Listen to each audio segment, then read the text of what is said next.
Okay, this is David, and I've just got one more piece of trash to take to the curb today.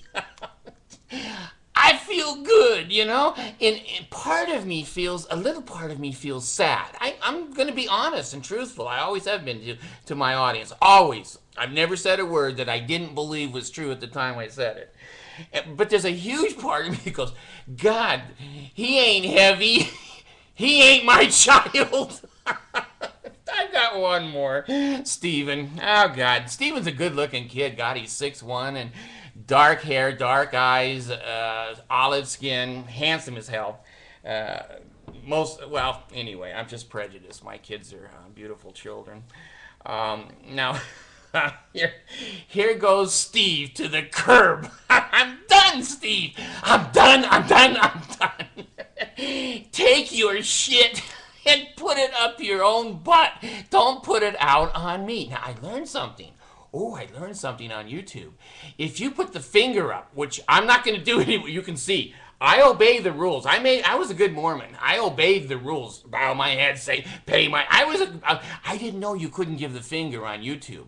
I did hear once. I got a little excitable, and I used the F word. Now I don't hope that's okay. And oh man, my YouTube went BS. They cut that, and oh my God, it went on and on. So today I came on and I watched the video that I did the other night because I want to make sure what I'm saying is how I'm really feeling, that it's not just a moment of anger or frustration. And when I gave my son, well, he's dead now, but my return missionary, the fingers, it was edited. I didn't edit it, but someone did. So I don't know what the rules are sometimes. So anyway, I won't be giving any fingers on my video, and I will not be saying any of the F words. So you live and learn. You live and learn. So anyway, Steve, you knew this was coming for a long time. Let me tell you about my Steven. Steven was a pretty decent child. Really, he was, until he was right in his teens. We lived in Lenox, Massachusetts, and Steve wasn't the sharpest tool in the shed. I've got one kid with an IQ of 52, and Steve, I'm not going to guess on. He's a very articulate boy, and he has friends, and he's socially, if you're a drug addict, I'm sorry, Steve, but most of your friends have been drug addicts for the last 10 or 15 years. Well, anyway, we were living in Lenox, Massachusetts, and he was in high school, and then he started failing high school, and I was concerned because I was a special education expert, and I could see there was something wrong with Steve. Everybody could, but it was my job to find out what it was. So I took him to a psychiatrist, and they interviewed him, and finally they came back with a diagnosis of oppositional defiant disorder. In other words, he can't keep his mouth shut, and he's fighting with everybody all the time. Well, that was true. So he wanted to quit in 11th grade high school, and I went berserk. I said, no, you've got to graduate. Well, he wanted to be his own man. And he doesn't have a job today. He's his own man, all right.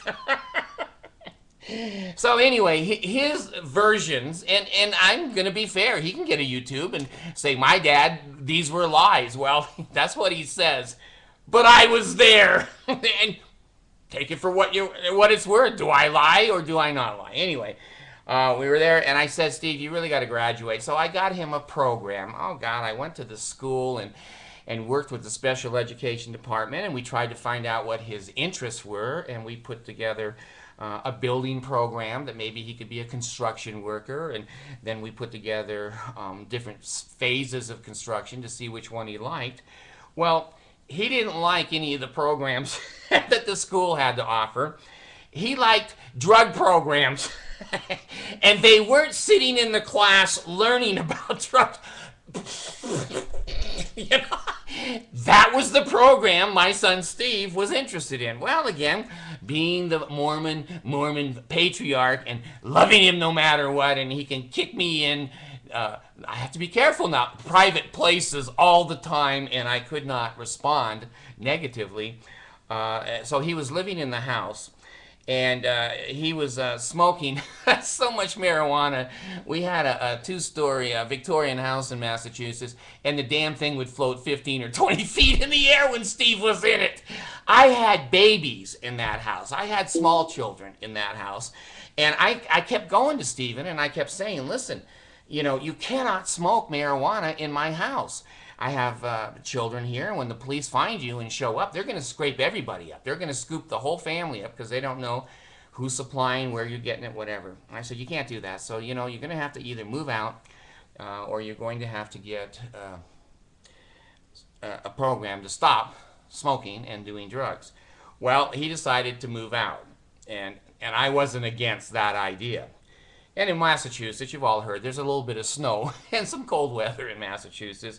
So this kid goes out of the family with basically, I think he had shoes, but no coat and no hat. And he was walking, I guess, on the road, and the Lenox Police Department called me. They knew Stephen a little bit. And they said, David, Stephen's walking out here in the snow. What do you want us to do? I said, nothing. I said, the kid is incorrigible. He's oppositional, defiant. Let him walk, and he'll find some drug people to live with. And he did. He did within a few hours.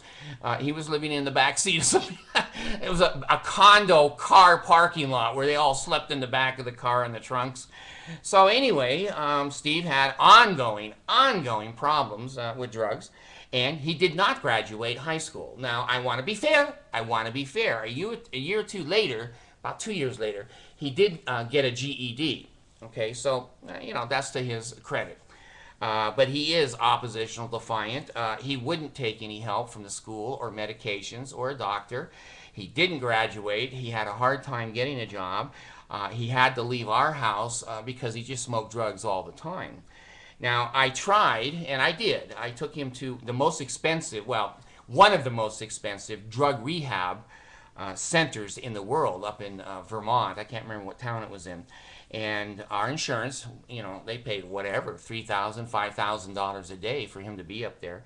And we took him in, and, I've run residential centers, so I know what it's like for a kid to be brought into a hospital or a residential center, not knowing anybody, not knowing the rules, and there's some typical behaviors that you're going to see.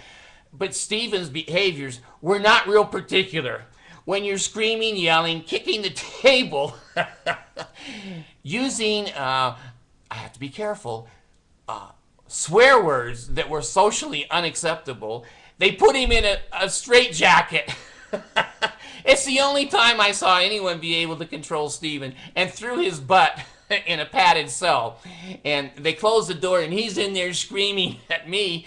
I didn't put him in a straitjacket. I didn't put the drugs in him. None of this was my deal.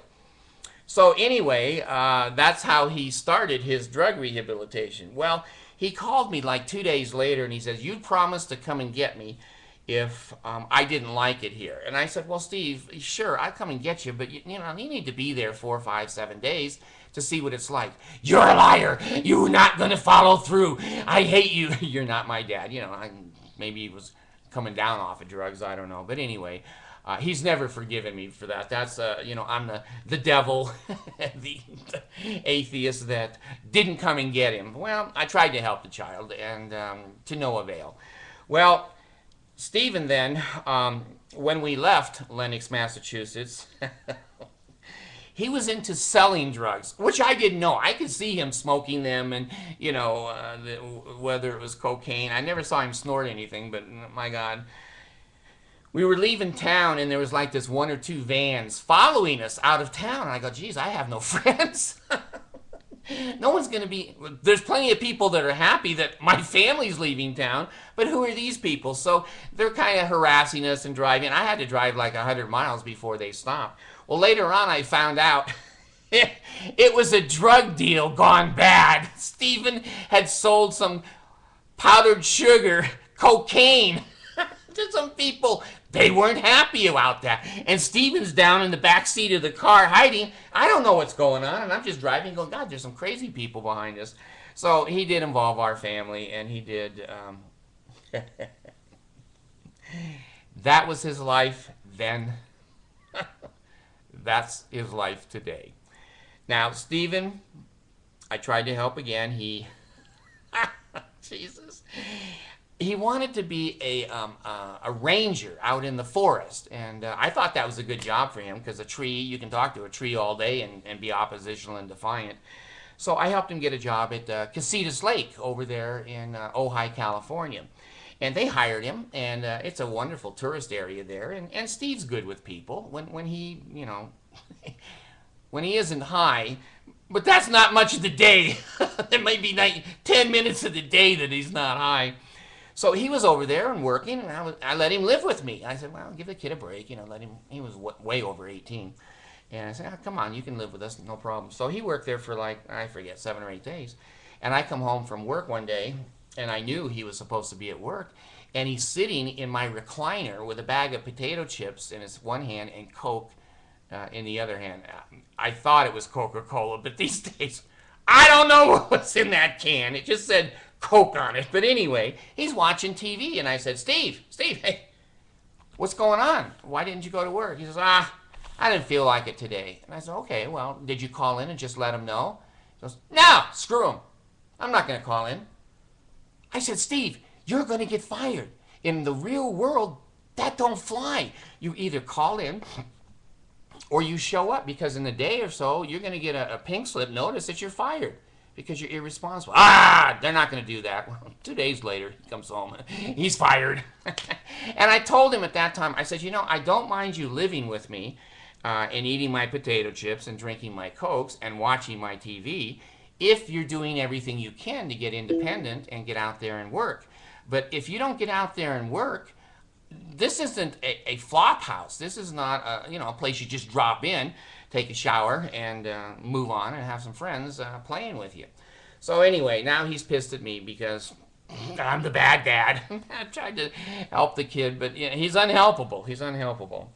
So then he marries this gal, and she has 2 boys already from a previous marriage. And I was very proud of Stephen, the way he handled those extra boys. And then they had little Aspen, and she, beautiful little girl that I haven't seen in 4 years.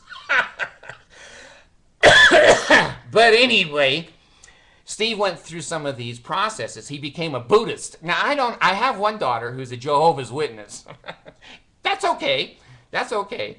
And Steve wanted to be a Buddhist, so he started going to a Buddhist sacrament meeting. I don't know. But I supported that. I didn't make fun of him, and he had some positive behavioral things that when he was a Buddhist, he was better than a Mormon. And so I supported that, and then he had a snow removal business, and he was in an area there wasn't very much snow, and so he didn't really make a lot of money. And then one day his truck caught on fire, and I had to go down and help him tow it and whatever. So I've tried to be an available father. I went down and visited Aspen when she was first born. Then Stephen divorced this girl, and then he took up with another girl. And of course, as good looking as he is, just like that, and the next most beautiful blonde in the world comes in as his partner.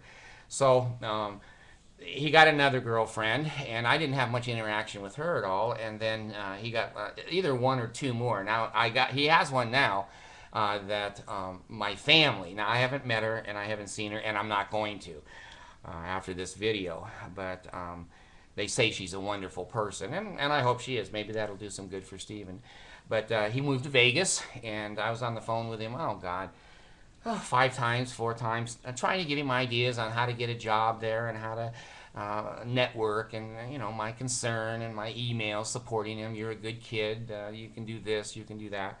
And then he wrote me a letter in my email, and I guess he was off his meds. This is a kid that's never taken meds, and he started insulting me, and saying that I was oh God, what did he say? He said I never changed. I'm the same asshole I was when I was 17, and that's not true. I've become much a better asshole than when I was 17. God, I've got some experience now. And then he said, you owe me some money. I go, really? And so I wrote back and I said, what is the money owed for? He says, the car. When I walked out of your house to live somewhere else, you never gave me money for my car, and then you took it to the trash. I said, See, he wanted the back seat of that car. I guess I know that now. In retrospect, I didn't know that. I didn't know. I said, well, Steve, I said, the car was a piece of crap. And, I'll send you 10 or 15 or $25, whatever, because I just had it towed to the junkyard. You had destroyed the car. And then he just, he went on and on. He exploded like he was in a mental institution and needed some Thorazine. And then he said, I owed him for this, I owed him for that, and his miserable life is because of me. Well, in a certain sense, it was, because it was my sperm that fertilized his mother's egg, and to this day, I'm looking for that sperm because I'm going to kick his butt. He should have never found that egg. But anyway, Stephen now has moved back out of Vegas because he couldn't get a job there. He can't get a job in southern Utah. He can't get a job up here in the northern part of Utah. Steve can't get a job because he doesn't have an education, he doesn't have an experience, and his personality it sucks. It sucks. He can be very engaging and charming at certain points, but not in employment. So anyway, he's poor and he doesn't want to work, and he just treats me like crap. And he has for years and years. And so anyway, I'm telling Steve this morning, and I can't give him my token of appreciation, sign, token, and Mormon symbol. Can I do this and have it mean something like, I can't, use certain symbols, Steve, to tell you, I'm done with your shit. Your oppositional defiant disorder has separated us, your Mormonism, when you were a kid, your drug addictions. I'm not into having a drug addicted child. I've done everything that I can. I've taken you to treatment. I've protected you, covered for you. I, gave you a place to live, but you wouldn't stop your drugs. So you know what? Cuddle up to your weed. Snort your cocaine. I don't give a rat's ass anymore. Stephen, live with any girls that you want. I know that you didn't pay for your other children because your wife took all of your snowplow equipment, and you're just having a great time at life. And boy, as a father, I'm just really proud of you. So you know what? Don't call me, don't write me, don't pretend that you have a father. You don't. You're up for adoption, and if you were younger, I'd take you to the orphanage. I'm done with your crap. I'm done with your disrespect. I'm done with your lifestyle. And you know what? I'm not losing anything here now, am I, by producing this video? I'm just gaining peace of mind. And stay off my YouTube, stay off of my Facebook. Get a new life, Steve. You don't have a father anymore.